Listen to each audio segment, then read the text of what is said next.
എല്ലാവർക്കും നമസ്കാരം. നമ്മുടെ ജീവിതത്തിൽ നാം അറിയാതെ ചെയ്തു പോകുന്ന പാപങ്ങൾ അല്ലെങ്കിൽ മനഃപൂർവ്വം വന്നു പോകുന്ന തെറ്റുകൾ, ഇവയിൽ നിന്നൊക്കെ മോചനം നേടി ആഗ്രഹിച്ച കാര്യങ്ങൾ നേടിയെടുക്കാൻ ഒരു വഴിയുണ്ടോ എന്ന് നിങ്ങൾ എപ്പോഴെങ്കിലുമൊക്കെ ചിന്തിച്ചിട്ടുണ്ടോ?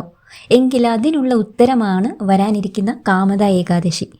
ഈ വർഷത്തെ കാമദ ഏകാദശി എന്ന് ആചരിക്കണം എന്നതിനെക്കുറിച്ച് പലർക്കും വലിയൊരു സംശയമുണ്ട്. മാർച്ച് 28 ശനിയാഴ്ചയാണോ അതോ മാർച്ച് 29 ഞായറാഴ്ചയാണോ വ്രതമെടുക്കേണ്ടത്? ഉദയതിഥി അനുസരിച്ചും വൈഷ്ണവ വിശ്വാസം അനുസരിച്ചും നാം വ്രതം നോക്കേണ്ടത് എന്നാണെന്ന് ഈ വീഡിയോയുടെ തുടക്കത്തിൽ തന്നെ ഞാൻ വ്യക്തമാക്കാം.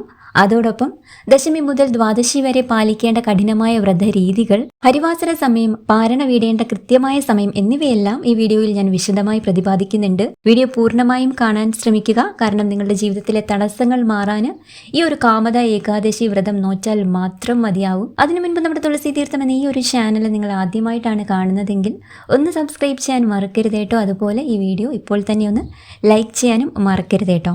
ഞാൻ പറഞ്ഞ പോലെ തന്നെ വളരെ വിശിഷ്ടമായ ഒരു ഏകാദശിയാണ് കാമദ ഏകാദശി എന്ന് പറയുന്നത്. നമ്മുടെ കാമനകളെല്ലാം, അതായത് നമ്മുടെ ആഗ്രഹങ്ങളെല്ലാം തന്നെ, നമ്മുടെ മനസ്സാഗ്രഹിക്കുന്നത് എന്തും ഭഗവാൻ മഹാവിഷ്ണു കൈ നിറച്ച് തരുന്നൊരു ദിവസമാണിത്. ബാക്കിയുള്ള ഏകാദശികളെ അപേക്ഷിച്ച് വളരെ വിശിഷ്ടവും പ്രത്യേകമായ ആചാരവിധികളും അതിനനുസരിച്ച് പെട്ടെന്നുള്ള ഫലങ്ങളും ഈ കാമദ ഏകാദശിയുടെ മാത്രം പ്രത്യേകതയാണ് കേട്ടോ. നിങ്ങൾ ഇതുവരെ കാമദ ഏകാദശി വ്രതം നോറ്റിട്ടില്ലെങ്കിൽ ഈ പ്രാവശ്യം ഒന്ന് എടുത്തു നോക്കൂ കേട്ടോ. നമ്മളെ അത്ഭുതപ്പെടുത്തുന്ന ഫലങ്ങളാണ്, അതും വളരെ പെട്ടെന്ന് തന്നെ ഈ കാമദ ഏകാദശി നോറ്റാൽ നമ്മൾക്ക് ലഭിക്കാൻ പോകുന്നത്. ചൈത്രമാസത്തിലെ ശുക്ലപക്ഷത്തിലാണ് നമ്മൾ കാമദ ഏകാദശി ആചരിക്കുന്നത്. കാമദ ഏകാദശി വ്രതം അനുഷ്ഠിച്ചാൽ 100 യാഗങ്ങൾക്ക് തുല്യമായ ഫലം ലഭിക്കുമെന്നാണ് വിശ്വാസം. കൂടാതെ നമ്മൾ അറിഞ്ഞും അറിയാതെയും ചെയ്തു പോയ എല്ലാ പാപങ്ങളിൽ നിന്നും സാക്ഷാൽ മഹാവിഷ്ണു നമുക്ക് മോക്ഷം തരുമെന്നും വിശ്വസിക്കപ്പെടുന്നുണ്ട്. നമ്മൾ സാധാരണ മനുഷ്യരാണ്. ചില സമയങ്ങളിൽ മനഃപൂർവ്വം അല്ലെങ്കിൽ പോലും നമ്മുടെ പ്രവൃത്തികളോ വാക്കുകളോ കൊണ്ട് മറ്റുള്ളവർക്ക് ഏതെങ്കിലും രീതിയിലൊക്കെ മനസ്സ് വിഷമിച്ചിട്ടുണ്ടാവാം അല്ലേ?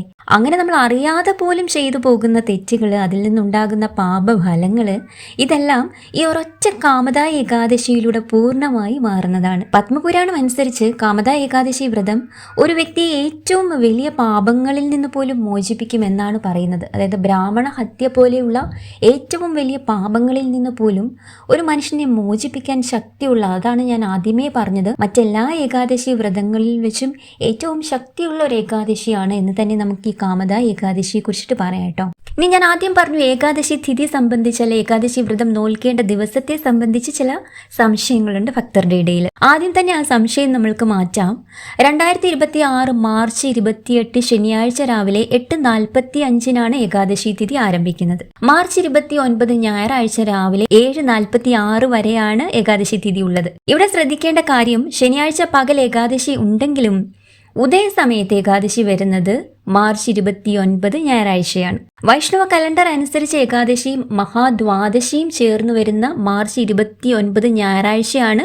അതുകൊണ്ട് തന്നെ നാം വ്രതം അനുഷ്ഠിക്കേണ്ടതായിട്ടുള്ളത്. ഇനി വ്രതം അനുഷ്ഠിക്കേണ്ട ഒരു പൂർണ്ണ വിധം ഞാൻ പറയാം. നമുക്കറിയാം ദശമി, ഏകാദശി, ദ്വാദശി, ആ 3 ദിവസങ്ങളിലായിട്ടാണ് ഏതൊരു ഏകാദശി വ്രതവും നമ്മൾ നോൽക്കുന്നത്.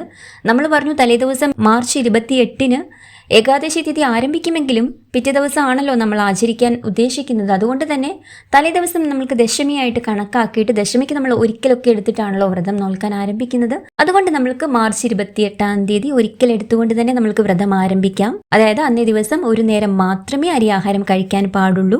അന്നേ ദിവസം അതിരാവിലെ ബ്രാഹ്മമുഹൂർത്തത്തിലായാൽ അത്രയും നന്നാണ്. എഴുന്നേറ്റ് കുളിച്ച് ശുദ്ധിയായി ശുഭ്രവസ്ത്രം ധരിച്ച് പൂജാമുറിയിൽ വിളക്ക് കൊളുത്തുക. മഹാവിഷ്ണുവിൻ്റെ അല്ലെങ്കിൽ ഗുരുവായൂരപ്പൻ്റെ, ശ്രീകൃഷ്ണ ഭഗവാന്റെ ഫോട്ടോയ്ക്ക് മുൻപിൽ ഒരു നെയ് വിളക്ക് തെളിയിക്കുക. ഭഗവാന്റെ മുൻപിൽ ഒരു സങ്കല്പം, അതായത് നമ്മുടെ ഈ ഒരു സമയത്ത് നടന്നു കിട്ടേണ്ട ഏറ്റവും വലിയൊരു ആഗ്രഹം ഭഗവാന് മുൻപിൽ മനസ്സറിഞ്ഞ് പ്രാർത്ഥിച്ചുകൊണ്ട് സമർപ്പിക്കുകയാട്ടോ.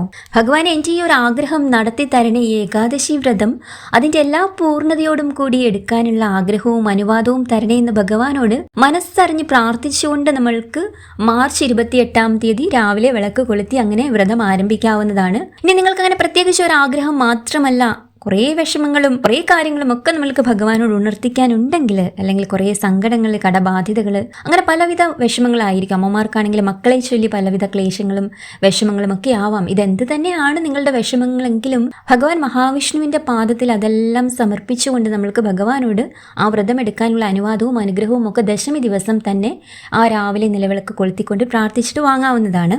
ഈ ഒരൊറ്റ കാമദ ഏകാദശി വ്രതത്തിലൂടെ സകല വിഷമങ്ങളിൽ നിന്നും നിങ്ങളെ സാക്ഷാൽ മഹാവിഷ്ണു മഹാവിഷ്ണു മോചിപ്പിക്കും എന്നുള്ളതിന് യാതൊരു സംശയവും വേണ്ട. അത്രയും വിശ്വാസത്തോടു കൂടി വേണം കേട്ടോ നമ്മൾ ഈ അതിവിശിഷ്ടമായ കാമദായി ഏകാദശി വ്രതം നോൽക്കാനായിട്ട്. അങ്ങനെ ദശമി ദിവസം, അതായത് മാർച്ച് 28 നമ്മൾ ഒരിക്കൽ എടുത്തുകൊണ്ട് നമ്മൾ പൂർണ്ണമായിട്ട് ഭഗവാന്റെ നാമങ്ങൾ നാവിലും മനസ്സിലും നിറച്ചുകൊണ്ട് അന്നേ ദിവസം കഴിയണം. നമ്മൾ മത്സ്യ മാംസാദികൾ പൂർണ്ണമായിട്ടും ഉപേക്ഷിക്കണം. അന്ന് രാത്രിയിൽ നമ്മൾക്ക് പഴവർഗ്ഗങ്ങൾ എന്തെങ്കിലും കഴിക്കാവുന്നതാണ്. ഇനി അതുകൊണ്ട് മാത്രം കഴിയാത്തവർ ഗോതമ്പ് കൊണ്ടുള്ള ഏതെങ്കിലും വിഭവങ്ങളും കഴിക്കാം കേട്ടോ. നിലത്ത് കിടന്ന് ഉറങ്ങണം എന്നാണ് ആചാര്യന്മാർ പറയുന്നത്. അതായത് ഈ ചിട്ടകളെല്ലാം തന്നെ ആഹാരത്തിന്റെ കാര്യത്തിലാണെങ്കിലും മറ്റെന്ത് കാര്യത്തിലാണെങ്കിലും നമ്മുടെ ആരോഗ്യം അനുസരിച്ചിട്ട് വേണം നമ്മൾ എന്തും ചെയ്യാനായിട്ട്. അതികഠിനമായ ഉപവാസം, അതായത് പൂർണ്ണ ഉപവാസം ഒക്കെ എടുക്കുന്നവരുണ്ട്. നമ്മുടെ ആരോഗ്യസ്ഥിതി അനുസരിച്ച് മാത്രം ഈ കാര്യങ്ങളൊക്കെ നിങ്ങൾ ചെയ്യാൻ ശ്രദ്ധിക്കണം കേട്ടോ. നമ്മുടെ മനസ്സിന്റെ നന്മയും ഭക്തിയും നമ്മുടെ പ്രവൃത്തിയും ഇതൊക്കെ തന്നെയാണ് ഭഗവാന്റെ മുൻപിൽ പ്രധാനം എന്ന് പറയുന്നത്. അല്ലാതെ പൂർണ്ണമായിട്ടും പട്ടിണി കിടന്ന വ്രതം എടുത്താൽ ഞാൻ പൂർണ്ണമായി അനുഗ്രഹിക്കുമെന്ന് ഭഗവാൻ എങ്ങും പറഞ്ഞിട്ടില്ല. അങ്ങനെ ദശമി ദിവസം പൂർണ്ണമായിട്ടും മനസ്സും ചിന്തകളും ഭഗവാൻ സമർപ്പിക്കുക. നാവിലും മനസ്സിലും സദാ ഭഗവത് നാമങ്ങൾ നിറയണം. അന്യ ചിന്തകൾക്കൊന്നും ഇടം കൊടുക്കാതെ മനസ്സ് ഭക്തിപൂർണ്ണമാക്കി വെക്കാൻ ശ്രമിക്കണം കേട്ടോ. ഇനി പിറ്റേ ദിവസം, അതായത് മാർച്ച് 29 ഞായറാഴ്ച ദിവസം നമ്മളുടെ ഏകാദശി വ്രതത്തിന്റെ ദിവസമാണ്. അന്ന് അതിരാവിലെ എഴുന്നേറ്റ് കുളിച്ച് ശുദ്ധിയായി ഒരു ശുഭ്രവസ്ത്രം ധരിക്കുക. സാധാരണ പോലെ പൂജാമുറിയിലെത്തി നിലവിളക്ക് കൊളുത്തുക. ഭഗവാന്റെ പാതാരവിന്ദങ്ങളിൽ നമ്മുടെ വീട്ടിലുള്ള പുഷ്പങ്ങളൊക്കെ ഭഗവാന്റെ പാതാരവിന്ദങ്ങളിൽ സമർപ്പിക്കാം. ഭഗവാൻ അന്നേ ദിവസം എല്ലാ ഏകാദശി വ്രതത്തിലും പറയുന്നത് പോലെ തന്നെ ഭഗവാൻ ഏറ്റവും പ്രിയപ്പെട്ടതാണ് ഒരു നെയ് വിളക്ക് സമർപ്പിക്കുക എന്നത്. അതായത് ഒരു ചെറിയ ചിരാതിൽ കുറച്ച് നെയ്യ് ഒഴിച്ചിട്ട് ഭഗവാന്റെ ആ ഒരു ഫോട്ടോയ്ക്ക് മുൻപിൽ കൊളുത്തി വെക്കുക.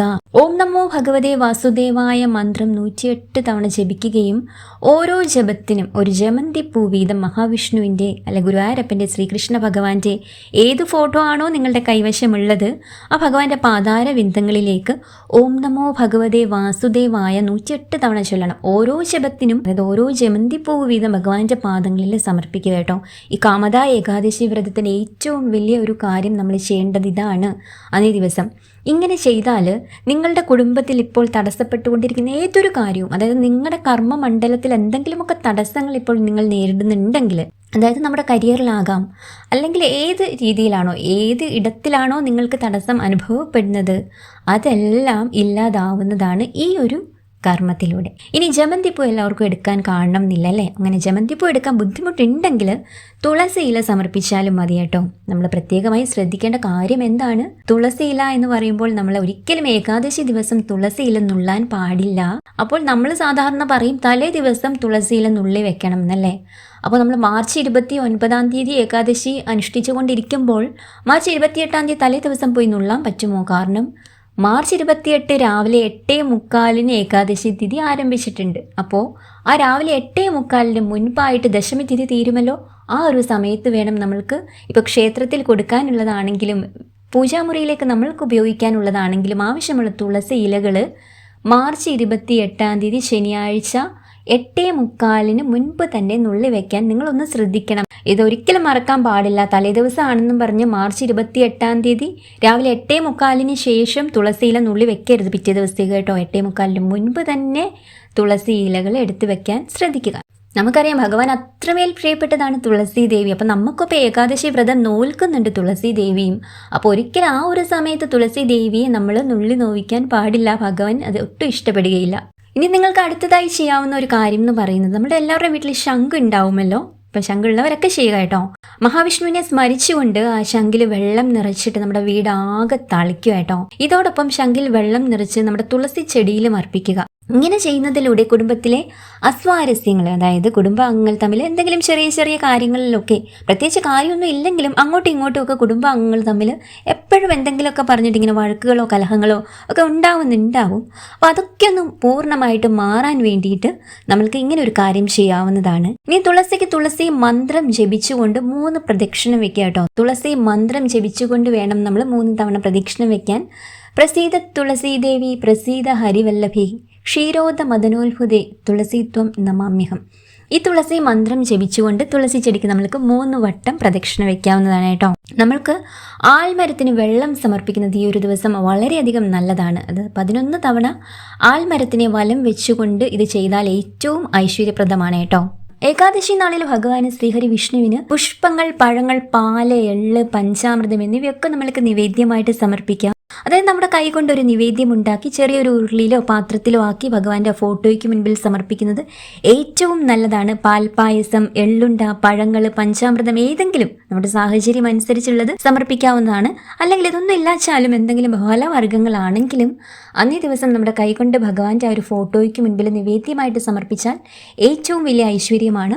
ദശമി, ഏകാദശി, ദ്വാദശി ദിനങ്ങളിൽ വിഷ്ണു ഗായത്രി ജപിക്കുന്നത് ഏറ്റവും ഐശ്വര്യമാണ്. വിഷ്ണു ഗായത്രി മന്ത്രം ഇതാണ്: ഓം നാരായണായ വിദ്മഹേ വാസുദേവായ ധീമഹി തന്നോ വിഷ്ണു പ്രചോദയാത്. അതുപോലെ ഓം നമോ നാരായണായ എന്ന അഷ്ടാക്ഷര മന്ത്രവും 108 തവണ ജപിക്കാവുന്നതാണ്. അന്നേ ദിവസം വിഷ്ണു ക്ഷേത്ര ദർശനം നടത്തി വിഷ്ണു സൂക്തം, ഭാഗ്യ സൂക്തം, പുരുഷ സൂക്തം തുടങ്ങിയവ കൊണ്ടുള്ള അർച്ചന നടത്തുന്നത് നമുക്ക് സർവ്വകാര്യ സിദ്ധി ഫലം തരുന്നതാണ്. അതായത് നമ്മുടെ മനസ്സ് എന്താഗ്രഹിച്ച് ഈ അർച്ചന നടത്തിയാലും ഭഗവാൻ അത് നമ്മുടെ കൈവെള്ളയിൽ കൊണ്ട് തരുന്നതാണ്. ഇനി നമുക്കറിയാം, ഹരിവാസര സമയത്ത് ഭഗവാൻ ലക്ഷ്മി സമേതനായി നമ്മുടെ വീടുകളിൽ എത്തുന്ന അസുലഭ മുഹൂർത്തമാണ്.